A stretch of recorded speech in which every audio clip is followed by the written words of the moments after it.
Olá pessoal, hoje eu vou contar pra vocês algumas histórias de terror. A cachorra que vê espíritos.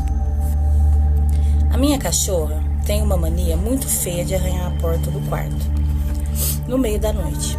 Um dia ela não parava de arranhar a porta de jeito nenhum.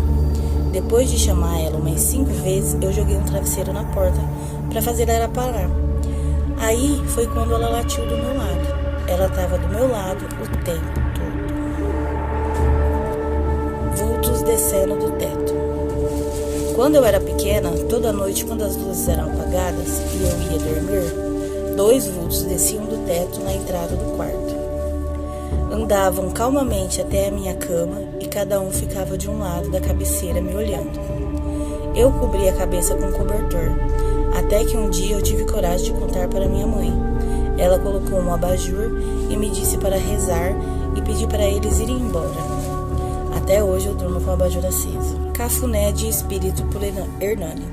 O meu pai morreu em 1996. Eu tinha então 10 anos e o meu irmão 12. Dormíamos num beliche no quarto. Ele na cama de cima e eu na de baixo. Numa noite eu acordei no meio da madrugada com alguém fazendo um cafuné na minha cabeça. Eu achei que era meu irmão. Voltei a dormir. Voltou o cafuné. Levantei da cama, briguei com meu irmão, que roncava. Tranquilamente. Eu voltei a deitar e o cafuné veio pela 3ª vez. Nunca rezei tanto na minha vida. Rezei até o raiar do sol. Mãos de sangue e osso, por Anônimo. Eu tinha uns 8, 9 anos, a minha mãe trabalhava à noite e a gente dormia juntos numa cama de casal. Um dia eu senti uma presença estranha. Eu estava com os olhos fechados e quando abri eu vi uma mão em volta da cama.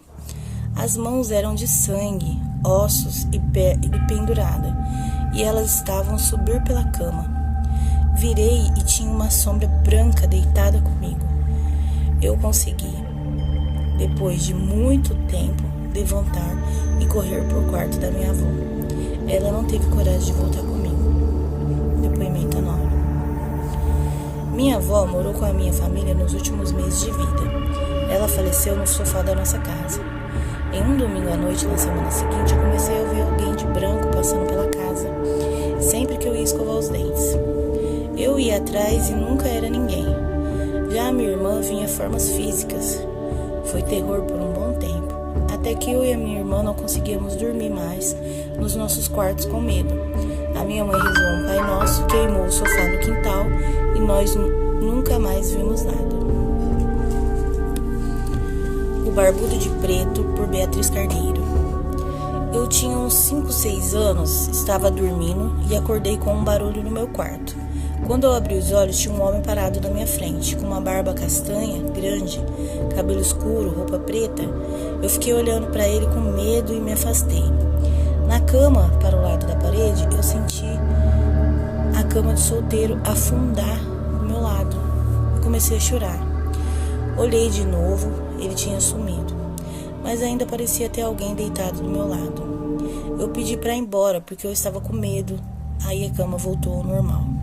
Chorei até dormir e lembro do rosto desse homem até hoje.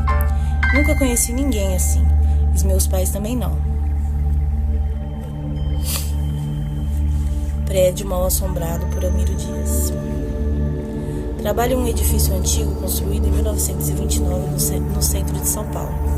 A sala ficou fechada por pelo menos 20 anos antes de nos mudarmos, porque o último dono matou a esposa e também se matou.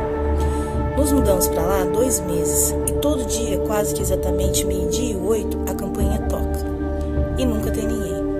Já olhamos nas câmeras e realmente não é ninguém. Outro dia eu fiquei sozinho no escritório no final da tarde, apaguei todas as luzes, fechei as janelas, ativei o alarme. Quando eu me viro para fechar a porta, a luz da cozinha estava acesa, uma que eu havia acabado de apagar.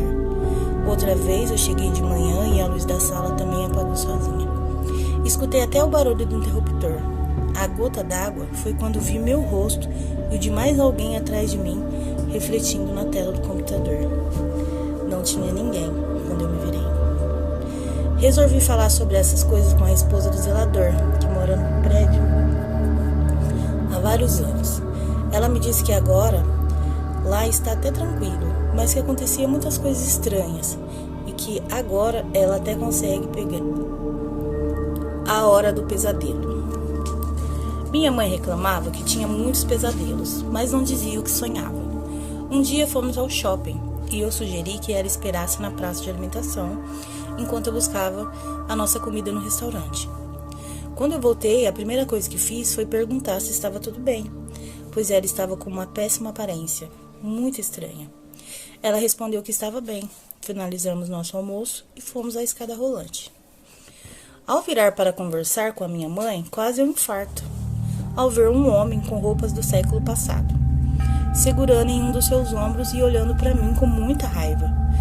Na hora ela percebeu a minha cara de choque e perguntou, gritando, por que eu estava daquele jeito. Eu contei o que tinha visto. Ela começou a chorar e disse, você acabou de descrever o homem que tenta me matar todos os dias nos meus pesadelos.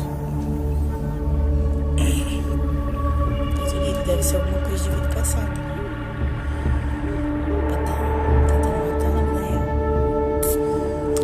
Eu tinha 15 anos e um dia eu resolvi assistir uma série, até de madrugada com a minha irmã.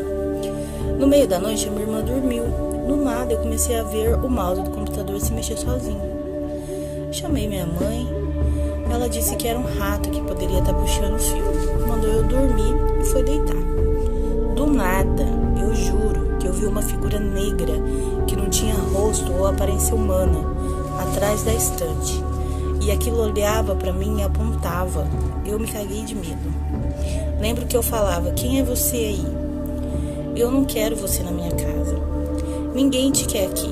Sai daqui agora. O negócio saiu da minha casa, mas eu ouvi ele bater no armarinho. Ele meio que passou por dentro do armarinho que começou a balançar. E a porta bateu e fez um estrondo. Eu já vi esse homem já. Deus o livre, ele é feio. Não tem face. Meu amigo possuído por Marielle Fressanso. Certa vez, eu, meu esposo e mais um casal de amigos estávamos comendo pizza na nossa casa. Um amigo que era bem espiritual começou a se sentir mal na cozinha e disse que iria até o nosso quarto fazer uma oração. Esse bendito começou a se balançar para frente e para trás. De repente, ele começou a dar uma risadinha que arrepiou até o cabelo do... Eu e a minha colega corremos para a sala, nos borrando de medo. Meu marido foi até ele e depois voltou dizendo que ele queria falar comigo. Fui pro quarto, não passava um fio de cabelo. Ele parou na minha frente, os olhos fechados, meio revirados, fez os grunhidos e disse, essa é minha casa. Depois ele se ajoelhou, beijou os meus pés, passou a mão na minha barriga e fez um gesto de ninar. Quando ele abaixou novamente, o celular tocou bem alto e ele saiu do transe. Cerca de um mês depois, eu descobri que eu estava grávida. Que legal. Talvez isso explique o gesto de ninar. Meu sogro havia falecido há 8 meses. Talvez isso explique o essa é minha casa. Até hoje eu morro de medo. Com certeza.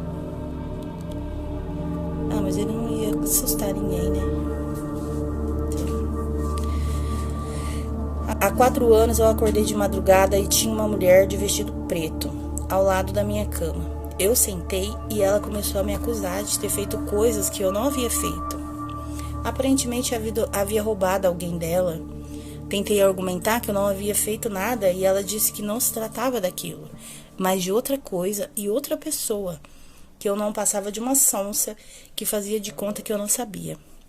Eu não sei o que passou na minha cabeça de argumentar com um fantasma. Depois eu resolvi ignorar e voltei a dormir. Típico, eu também faço muito isso. Ignoro e fofoco, eu viro pro lado e durmo. Não sei o que passou na minha cabeça, tá? Eis que ela teve a brilhante ideia de começar a me puxar pra fora da cama, me dar socos no corpo. Deus me livre. Misericórdia. A parada foi tão real que no dia seguinte eu estava toda dolorida, principalmente no tornozelo. Ela sumiu do nada e eu não consegui voltar a dormir de tanto medo. Deus é maior. Brincadeira demoníaca, por Bárbara. Uma vez eu fui brincar com um tabuleiro de Ouija. Olha com que ela foi brincar. Com uma amiga no meu quarto. E tentei acender velas. E por incrível que pareça, elas não acendiam. Não importava quanto tempo eu encostava o palito de fósforo nelas.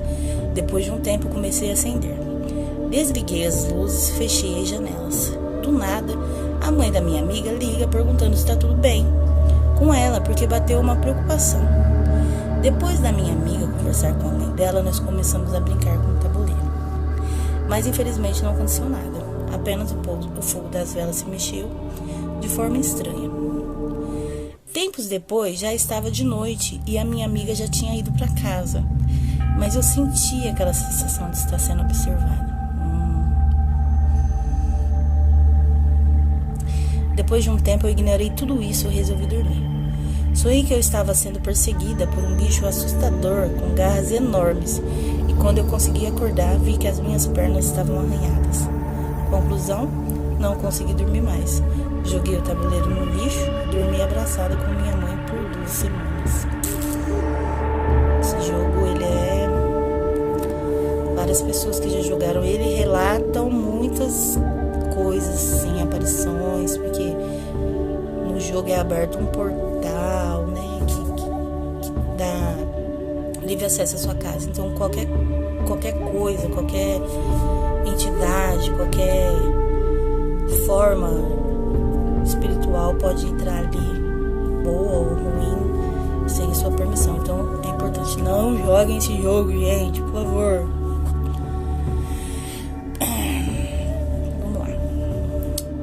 Eu tinha uns 13 ou 14 anos. Eu dividi o quarto com a minha irmã e na parede oposta à minha cama tinha um espelho. Eu acordei com uma luz muito forte, como se alguém tivesse colocado uma lanterna na minha cara. Quando eu abri os olhos, eu vi um velho com aquelas camisolas de hospital, uma barba bem comprida, estilo Gandalf, na frente do espelho. Era o velho que estava brilhando. Ele estava colocando um colar de penas e me viu olhando pelo espelho. O medo foi tão grande que quando eu comecei a virar para olhar para mim, ele começou a virar para olhar para mim, eu travei. Não chamei ninguém porque a voz não saía, nem consegui me mexer. Fechei os olhos e não abri mais até da hora de levantar. Fui para a escola toda mal arrumada porque fiquei dias sem olhar no espelho. Ave Maria. Nunca mais fiquei sozinha no quarto, nem em lugar nenhum com o espelho, só com a luz acesa e olhe lá. PS, hoje não tem mais espelho no quarto.